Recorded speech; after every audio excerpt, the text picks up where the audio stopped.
host, Celine Whitetail, and welcome to the Witching Hour, the spookiest sound around Moontown. How are we all doing this chilly October evening? Whether you're cozied up beneath your blankets or out on the town after a long shift with your coworkers, I hope you're feeling fantastic. I also hope that you're all ready and prepared for the best month of the year. Because I sure am, my dear listeners. Now, I have a very special lineup for this month. Lots of announcements, stories, games, and fan favorite songs. Which, if you remember, we gathered the notes for just last week through our pre-Halloween poll in the Moontown paper. If you, for any reason, missed this vote or weren't able to participate, not to worry. On the 30th of October, write this down in your notebooks, we will be hosting another song vote for Halloween Day.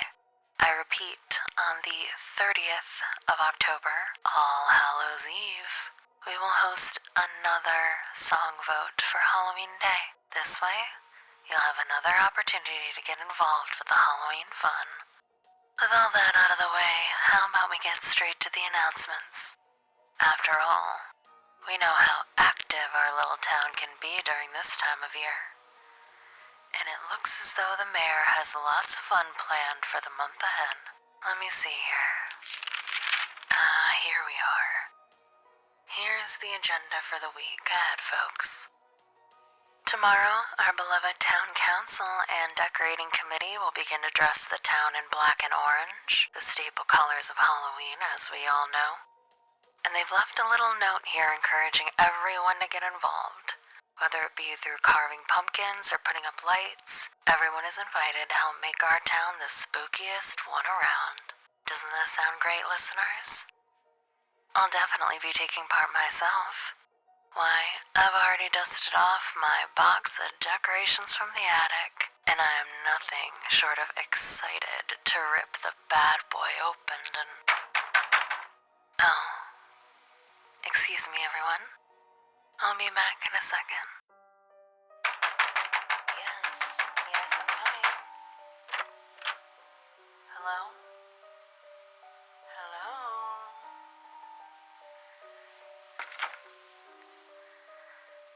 Sorry about that, everyone. Gosh, you'd think if someone was knocking on your door, they'd stick around for you to open it. Strange. Anyway, let's get back to the announcements, shall we? What do we have next year? Oh, how could I forget? In the next 2 days, we have the town choir auditions. If you have a knack for music and want to get involved with a unique Halloween-inspired performance, then head on down to the bandstand in Daffodil Park.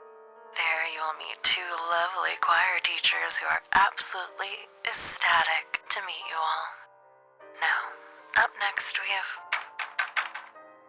Oops, sorry again, folks. 1 minute.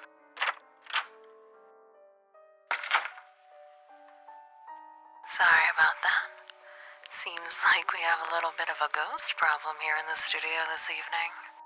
Now, where was I? Yes.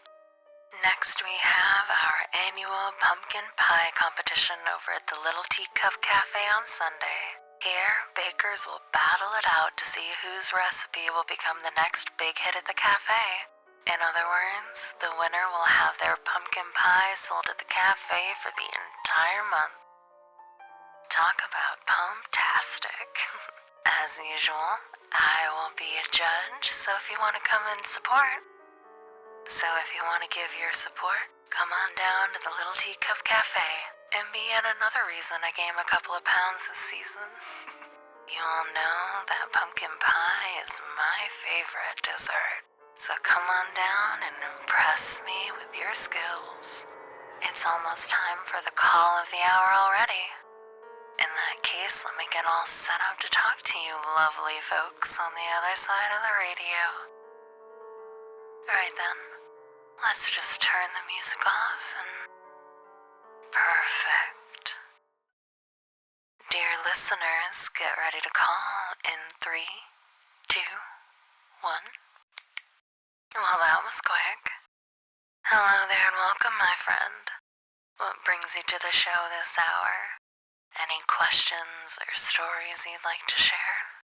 Oh my gosh, hello. I'm sorry, I didn't think I'd be the first to call in. Well, tonight's your lucky night. If you don't mind me asking, where are you calling from this evening? Right now I'm calling from my work on the south side of Moontown. I work in the local library, you see. Oh, a librarian. From what I hear, that library's open 24 hours each and every day. Isn't that right? Yeah, that's right. Well, we salute you, our literacy soldier. What would we do without your hard work within the library? I'm sure the students here are more than grateful for your services. I guess. So, what brings you here, friend? Have anything to share? I do, yes. I have a little scary story to share with everyone. This story took place last night, actually, when I came in for my shift. Oh, do tell. We're all ears. Well, like I said, last night I walked over to the library for my night shift. You see, what usually happens is me and the 2 other librarians swap positions throughout the day. And I guess night 1 takes the 6 a.m. 2 p.m. shift. Another takes the 2 p.m. 10 p.m. shift. And I take the 10 p.m. 6 a.m.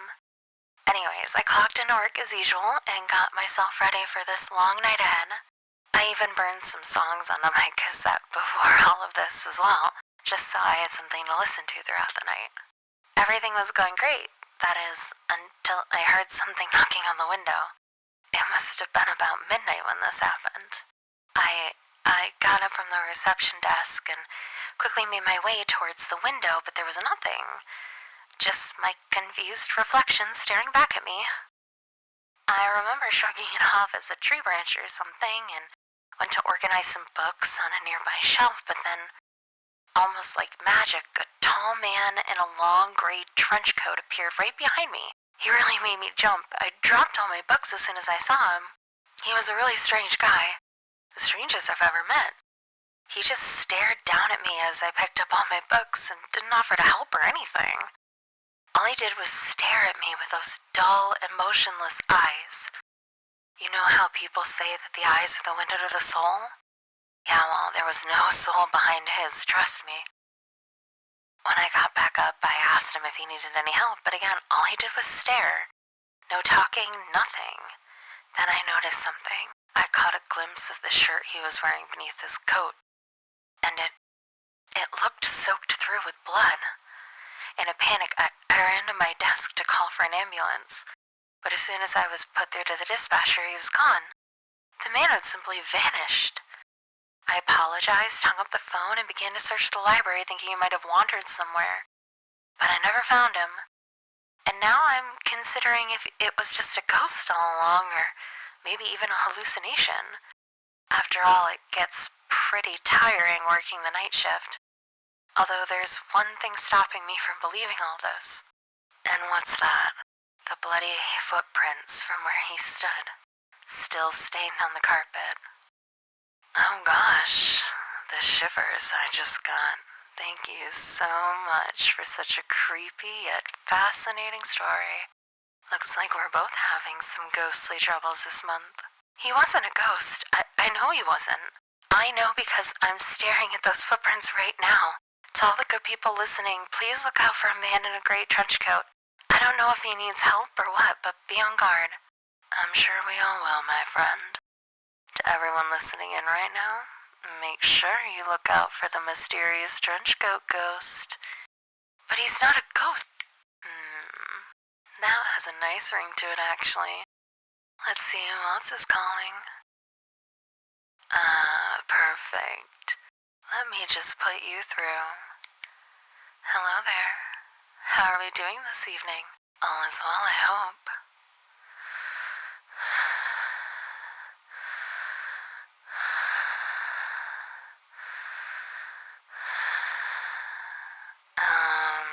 you have any stories to tell, my friend? Or maybe just some jokes? Anything?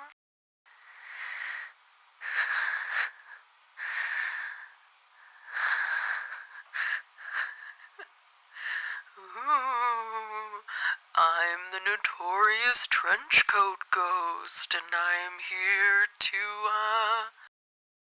steal all your books. Yeah, that's right. Hand over your books, foolish mortals. Well, would you listen to that, dear listeners? Looks like we've caught our troublesome ghost. You know, someone was looking for you earlier, Mr. Trenchcoat. Said he left quite the mess on their carpet. How naughty. You flatter me, mortal. But I must leave, for I have many more librarians to scare, and many more books to steal. You sound like quite the busy ghost, but before you go, may I ask what your favorite book is? You must have at least one, considering how many books you steal. Indeed, I do. Well, what is it? Matilda. You heard it here first, folks. Seems like our mysterious ghost is quite the Roald Dahl fan. Now, I think it's time we took a small musical break, don't you think? But not to worry, dear listeners. We'll be back very soon with more spooky stories to feed your horrorphile brains. For now, though, why don't you kick back with a nice cup of tea and enjoy the spectacular tune? That's strange. No one should be able to call in right now. Hello there, friend. I'm so sorry, but our calling hours just ended. Be sure to tune in tomorrow night, though.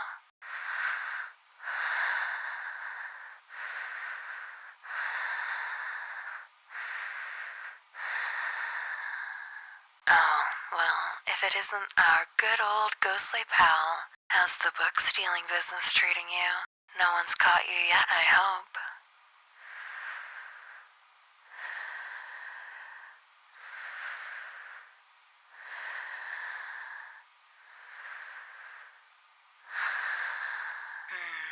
Not talking?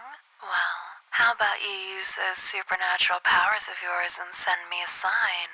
A sign that you're here with us right now in the very studio.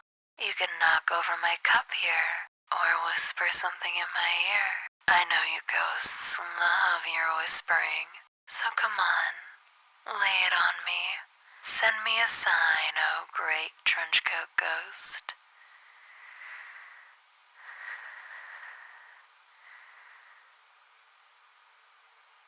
You're going to die.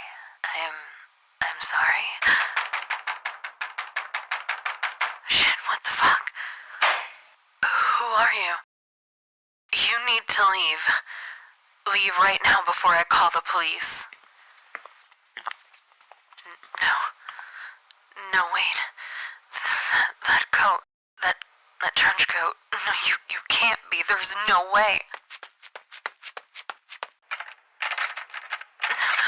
I want the door open. Please, I'm begging you. Just open, goddammit.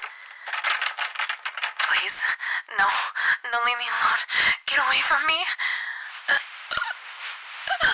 Let go of me, you bastard. Please, let me